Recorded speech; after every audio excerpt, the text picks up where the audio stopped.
Zealand ku di sau put set count you pandy de neama, the set count ye ko ye chaladia ye chi the lube, not that set count musaria, the wood ye chivare. Set count you pandy de neama, set count musa, susubang, dom you shivare. I dom you ku video lima, shinling jobia become of pare. I dom you got ballet sewing, a protagonist, antagonist, and not supporting character over pare. Protagonist na patabiro yenzong sabiro dilachia a protagonist sura bale soin protagonist suradi Zealand kulong ye atika sakao moho satellite လို့ပြောရမှာပေါ့နော် satellite ဖြစ်ပါတယ်ဟုတ်ပါတယ်သူက satellite ဆိုတာဒီဒါမင်းသားသို့မဟုတ်မင်းသမီးတယောက်ယောက်ဖြစ်မယ်ပေါ့နော်ဇာတ်ကားတွေထဲမှာမင်းသားက satellite ဖြစ်နေတဲ့ protagonist ဖြစ်တဲ့ဇာတ်ကားတွေကတော့ဒါများပါတယ်မင်းသမီးက satellite အဓိက satellite ဖြစ်နေတယ်အဓိကဆက်ဆောင်ဖြစ်နေတဲ့ Zealand မျိုးတွေလည်းရှိကြပါတယ်ပေါ့နော် hero ဇာတ်ကောင်တွေပြောရမယ်ဆိုတော့ဒါ Spider-Man ဆိုရင်တော့ဒါ Spider-Man က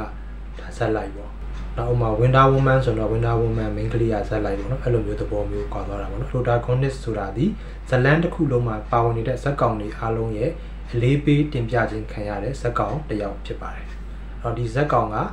လူတော်လူကောင်းတစ်ယောက်လည်းဖြစ်ချင်းဖြစ်မယ်ဒါမှမဟုတ်လူညက်လူဆိုးတစ်ယောက်လည်းဖြစ်ချင်းဖြစ်နေလိမ့်မယ်ပေါ့နော်ဒါပေမဲ့ဘယ်လိုပဲဖြစ်နေဒီအဲ့ဒီဇက်ကောင်ရဲ့လှုပ်ရှားပြောဆိုပြုမှုပုံတွေကပေါ့နော်ကြည့်တဲ့ပြိသက်က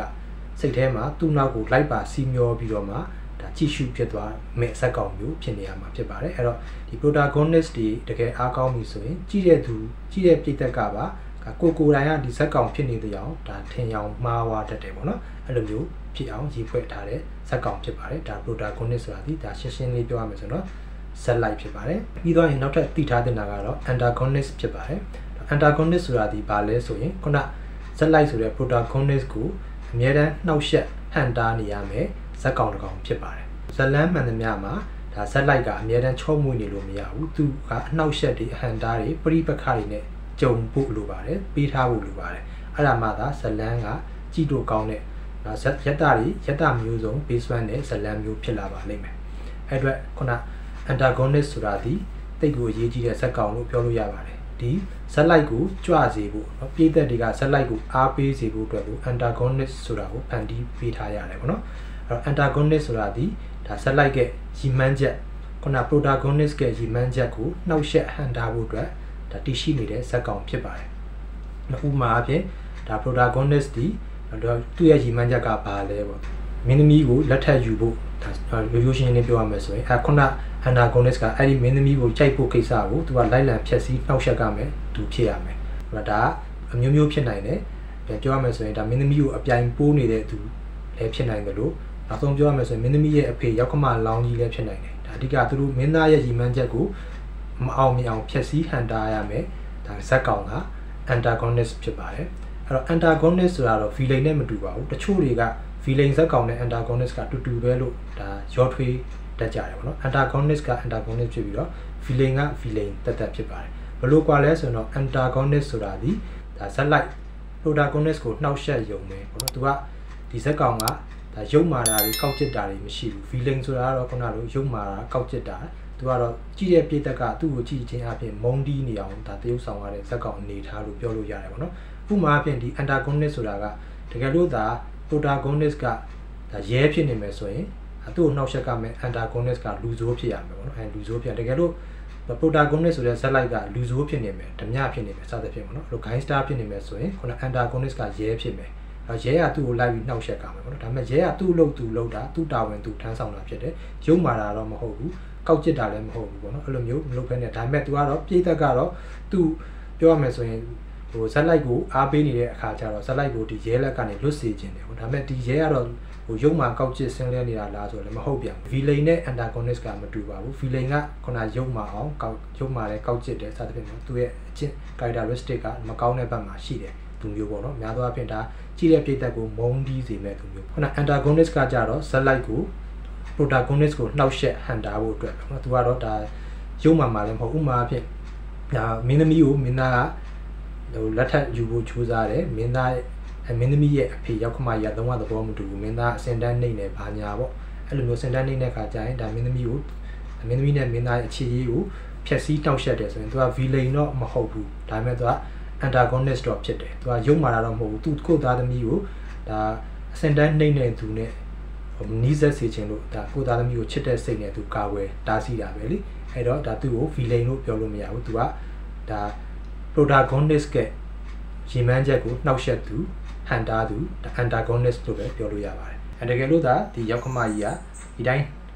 နှောက်ယှက်ဟန်တာရုံနဲ့အားမရတော့ပဲနဲ့ဒါမင်းသားကိုဒါရုံမာတော့မယ်မင်းသားကိုသူ့ရဲ့တပည့်တွေသူမိုက်တပည့်တွေနဲ့ငှားပြီးတော့ဝိုင်းရိုက်ခိုင်းမယ်ဒါမင်းသားအိမ်ကိုပါအကျွေးနဲ့သိမ်းပြီးတော့မင်းသားဘဝပြတ်အောင်လုပ်မယ်ဟိဆိုရင်ခုနသူကဘာဖြစ်လာပြီလဲဆိုတော့ antagonist ကနေမှဒါ villain character ကိုဖြည်းဖြည်းနဲ့ပြောင်းသွားပြီเนาะအဲ့လိုမျိုးဖြစ်သွားတယ်ပေါ့နော်ဒီတိုင်းခုနလိုက်ပြီးတော့တားဆီးရုံလောက်ဆိုတော့သူက antagonist ထဲမှာပဲရှိအောင်တကယ်လို့ခုနလိုရုံမှာပဲကောက်ကျစ်မယ်အဲ့ဒါနဲ့ဒီလိုဖြစ်လာမယ်ဆိုတော့သူက villain character ဖြစ်သွားမယ်အဲဆိုလိုချင်ကအဲ့ဒါမျိုးဆိုလိုတဲ့သဘောပါအခုလိုရှင်းပြလိုက်ပြီဆိုရင်တော့ antagonist ကအကြောင်းကိုဒါနားလဲသဘောပေါက်လောက်ပြီလို့ယူဆပါတယ် okay အဲ့ဆိုတော့နောက်ထပ်တတိယမြောက်တည်ထားတဲ့ဇာတ်ကောင်ကတော့ supporting character ဖြစ်ပါတယ် supporting character ဆိုတာဒီဒါအဓိကဒီမှာဆိုရင်တော့ main supporting character လို့သုံးနှုန်းပါမယ်။ဘာကြောင့်လဲဆိုတော့ဒီမင်းသားက protagonist ဖြစ်မယ်ဆိုရင်သူနဲ့အဓိကတွဲဆက်ပြီးတရုပ်ဆောင်ရမယ်သူ့ကိုပို့ပေးရမယ်မင်းသမီးဒီဒါ main supporting character ဖြစ်လာပါလိမ့်မယ်။တကယ်လို့မင်းသမီးဇက်ဖြစ်ပြီးတော့မင်းသမီးဇက်လိုက်ဖြစ်ပြီးတော့သူ့ကိုမင်းသားကပို့ရမယ်ဆိုရင်မင်းသားက supporting character ဖြစ်လာပါလိမ့်မယ်။အဲ့တော့ဒီ supporting character ဒီခုန protagonist ကိုပံ့ပိုးပေးနေရတဲ့ဇာတ်ကောင်မျိုးဖြစ်ရပါလိမ့်မယ်။အဲ့ဒီမှာ supporting character ကိုမှထပ်ခွဲမယ်ဆိုရင်တော့နောက်ထပ်5မျိုးလောက်တော့ရှိပါသေးတယ်။အဲ့ဒီ5မျိုးတည်းကတချို့အမျိုးအစားတွေကဇလန်းပေါ်မှာမူတည်ပြီးတော့ပါကျင်တဲ့ခါလည်းပါတယ်မပါကျင်တဲ့ခါလည်းမပါတာမျိုးတွေတော့ရှိတယ်ပေါ့နော်။အဲ့ဒီအကြောင်းလေးတွေကတော့အကျဉ်းပြင်းလောက်ပဲပြောပြသွားပဲပေါ့နော်။အသေးစိတ်ပြောလိုက်ရင်ခုန3မျိုးနဲ့ထပ်ပြီးရှုပ်သွားမှာဆိုလို့ပါ။အဲ့ဒီ5မျိုးကဘာတွေထပ်ခွဲထားတာလဲဆိုတော့အရင်ဆုံးကဘာရှိမလဲဆိုရင် left interest character ရှိမယ်။နောက် left interest character ဆိုတာကတော့ဒါအချစ်နဲ့ပတ်သက်တာပေါ့နော်လူမှမဟုတ်ပါဘူးတလိษံဇက်ကောင် character တွေကအစားသူတို့ရဲ့တွဲဘက်အချစ်ကိုဖန်တီးပေးကြရတယ်ပေါ့နော်အချစ်မပါဘဲနဲ့ဇလန်းမျိုးတွေကတော်တော်လေးရှားပါတယ်ပေါ့နော်ဟိုးရင်ခေတ္တကကလေးပုံမြင်လေးတွေကအစားပေါ့နော်အချစ်ဆိုတဲ့အကြောင်းအရာမဖြစ်မနေထည့်သွင်းကြရတဲ့ရှိတယ်ပေါ့နော်ဒါမင်းသားလေးဆိုရင်မင်းသမီးလေးနဲ့နောက်ဆုံးမှညားသွားလေးတည်းတွေပါတော့ပေါ့နော်အဲ့လိုပဲဘယ်လိုပဲဖြစ်ဖြစ်မင်းသားနဲ့မင်းသမီးနောက်ဆုံးညားသွားတယ်ဆိုရင်ဒါ happy ending လို့သတ်မှတ်ပြီးတော့မင်းသားနဲ့မင်းသမီးမညားဘူးကွဲတယ်ဆိုရင်ဒါ sad ending လို့သတ်မှတ်ကြတယ်ပေါ့နော်အဲ့တော့ဒါညာအဓိကကတော့ကြည့်တဲ့ပြည့်တက်ကမင်းသားမင်းသမီးညားစေချင်ကြတယ်ဒါအချစ်ပဲပေါ့နော်အဓိကဇက်ကောင်ဖြစ်တဲ့ဇက်လိုက်ကိုသူနဲ့တွဲဘက်ပေါ့နော်ခုနလို love interest character ထည့်ပြီးဘူးလိုအပ်တယ်ပေါ့နော်ဒါ main supporting role ထဲမှာပါတာပေါ့နော်ပြီးသွားရင်နောက်ထပ် confident character ဆိုတာလည်းလိုပါတယ် confident character ဆိုတာကတော့ဒီဇက်လိုက်နဲ့တိုင်ပင်ပေါ်တိုင်ပင်ဘက်အခင်းဆုံးတငယ်ချင်းလည်းဖြစ်နိုင်တယ်တပည့်လည်းဖြစ်နိုင်တယ်ပေါ့နော်ဒါအဓိကတော့သူ့ကိုဇက်လိုက်မင်းသားသမဟုတ်မင်းသမီးလို့သမျှကိုသူကလိုက်ပြီးတော့ကူညီပေးနေရတာပေါ့နော်သူ့ရဲ့ဘဝကဇက်လိုက်မင်းသားအတွက်ပဲမွေးလာတယ်လို့မျိုးပုံစံမျိုးဖြစ်နေရတယ်ဒါ confident ဒူယုံပေါ့ပြောရမယ်ဆိုတော့ဒူယုံသဘောမျိုးပေါ့နော်ဒါပေမဲ့သူ့မှာလည်းသူ့ life နဲ့သူ့ဘဝကတော့ရှိရမယ်ပေါ့နော်အဲ့လိုမျိုးရှိတယ်ပြီးတော့နောက်ထပ်ပါရှိလဲဆိုတော့